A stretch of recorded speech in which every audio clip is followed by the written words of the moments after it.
ভালো আছো বোন? হ্যাঁ হ্যাঁ ভালো আছি। যা বুড়ি, তো ঘরে গিয়ে একটু শোগা, সারা রাস্তা বমি করতে করতে গেছে। ডাক্তারে কি বললো মা? কি বলবে? যে ডাক্তারের কাছে নিয়ে যাচ্ছে সেই ডাক্তারই বলছে 3 মাসের মধ্যে অপারেশন করতে হবে। এই ডাক্তার অপারেশন করতে কত টাকা লাগবে বললো? ওই একই 2 লাখ টাকা। এত টাকা আমি এখন কোথায় পাবো বলো বোন? কাশের জায়গায় বাস করি, জায়গাটা বিক্রি করতে যে মেয়েটুককে বাঁচাবো সেই সামর্থ্যটুকু নাই।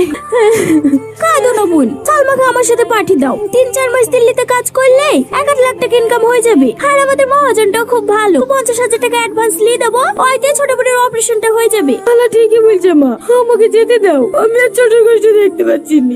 কিন্তু বোন, বিদেশ জায়গা, বুড়ি যদি কিছু হয়ে যায়।